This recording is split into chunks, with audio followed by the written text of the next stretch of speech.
El niño incomprendido. TDAH, discalculia, TANB, trastornos del lenguaje y dislexia.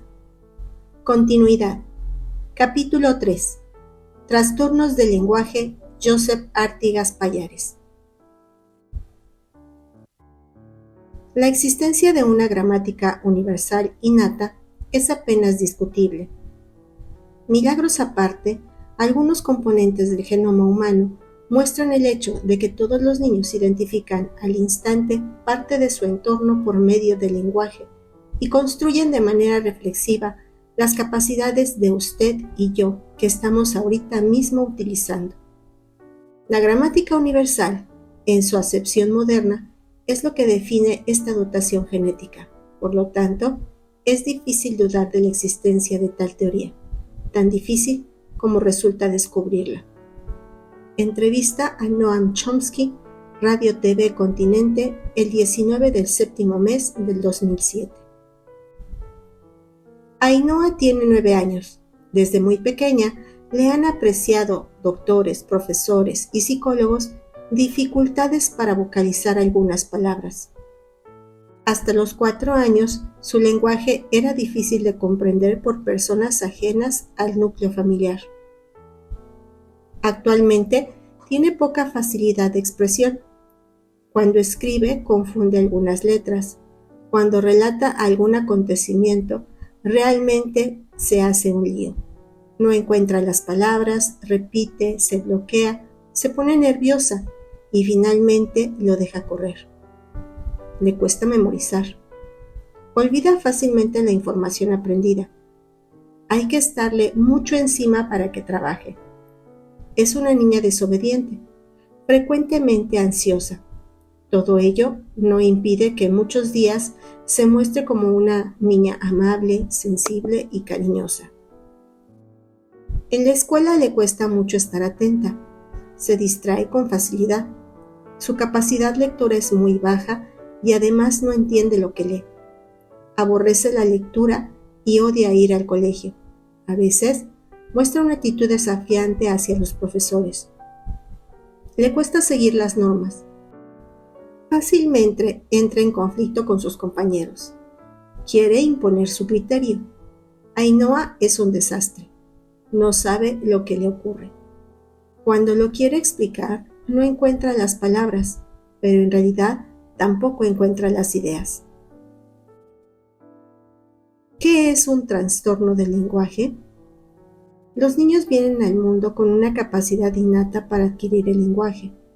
Poco importa que les enseñen a hablar o se prescinda de ello, que la mamá les hable poco, mucho o nada, que reciba mucho o poco cariño, que tenga hermanos o sean hijos únicos, que hayan sido hijos muy deseados o accidentales, que la madre trabaje o pase el día en casa cuidando a su hijo.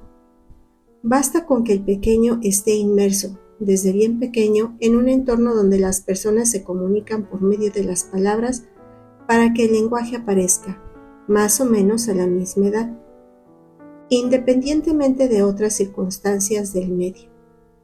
El lenguaje es un instinto propio y característico de la especie Homo sapiens, aunque quizás no exclusivo, en el cual se ha sustentado la selección natural para asegurar la persistencia y la extensión de la especie.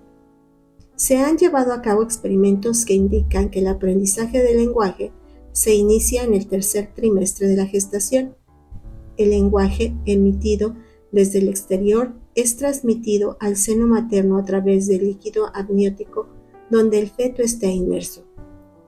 El oído, ya suficientemente desarrollado, es capaz de percibirlo y con ello iniciar el maravilloso proceso de la adquisición del lenguaje. Cuando este proceso no se desarrolla según el plan previsto por la naturaleza, nos hallamos ante un trastorno del lenguaje. Los trastornos del lenguaje representan un grupo de problemas que ha generado y que sigue generando gran confusión. Están infradiagnosticados, se comprenden pocos, no se dispone de una clasificación y conceptualización aceptadas como una unanimidad. Tal desconcierto se puede entender por los siguientes motivos. 1. un mismo trastorno ha recibido y sigue recibiendo diversas denominaciones. 2. A diferencia de otros trastornos del neurodesarrollo, el Manual de Diagnóstico y Estadística de los Trastornos Mentales aporta una clasificación y criterios poco ajustados a la problemática infantil. 3. Coexisten diversas clasificaciones basadas en categorías cuya identidad no siempre ha sido demostrada. 4. Los criterios diagnóstico, además de ser unánimes, distan mucho de ser aplicados con el mismo rigor en distintos ámbitos y estudios. 5. Las pruebas diagnosticadas adaptadas a la lengua española son escasas y en ocasiones contradictorias. Además, parten de modelos conceptuales diversos. 6. A pesar de la elevada prevalencia, existe un gran desconocimiento del problema tanto en entornos escolares como entre profesionales implicados en el diagnóstico y tratamiento, logopedas, psicólogos, psicopedagogos, psiquiatras y neurólogos. 7. Se tiende a aplicar a los niños conceptos basados en las lesiones del adulto que causan alteraciones del lenguaje. 8. Confusión entre problemas del lenguaje y del habla. 9. Persistencia de interpretaciones tan ridículas e insensatas como no quiere hablar, no se esfuerza, quiere llamar la atención. Los trastornos del habla son alteraciones formales en la emisión del discurso que pueden afectar a la articulación fonética, la fluencia o la voz. Si bien no es motivo de este capítulo, es conveniente enumerar y definir algunos trastornos del habla. Dislalia. Trastorno de la capacidad de articular o pronunciar correctamente determinados fonemas o grupos de fonemas. Disartria. Trastorno articulatorio secundario a un déficit neurológico. Disglosia. Trastorno de la pronunciación determinada por problemas estructurales del aparato bucofonatorio. Disfemia o tartamudeo. Trastorno del habla caracterizado por tropiezos, espasmos o repeticiones debido a una imperfecta coordinación de las funciones ideomotrices cerebrales. Los trastornos del lenguaje son alteraciones en la comprensión o en el uso del lenguaje hablado y o escrito.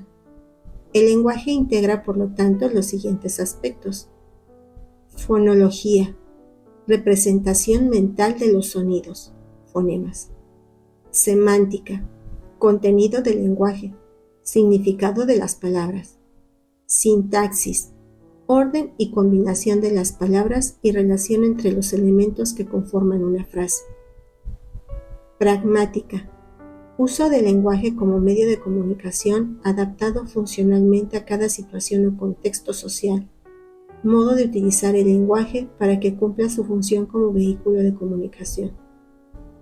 Actualmente, existe una cierta unanimidad entre los grupos de investigación que están aportando mayor comprensión y coherencia en este campo, en limitar los trastornos del lenguaje a dos entidades: trastorno fonológico, TF, y trastorno específico del lenguaje, TEL. Ambos trastornos han recibido y siguen recibiendo diversas denominaciones. El trastorno fonológico se denomina del mismo modo en el Manual de Diagnóstico y Estadística de Trastornos Mentales. Sin embargo, en publicaciones recientes se tiende a usar el término trastorno de los sonidos del habla. El TEL, trastorno específico del lenguaje, corresponde a la denominación del trastorno del lenguaje mixto, receptivo y expresivo del Manual de Diagnóstico y Estadística de los Trastornos Mentales.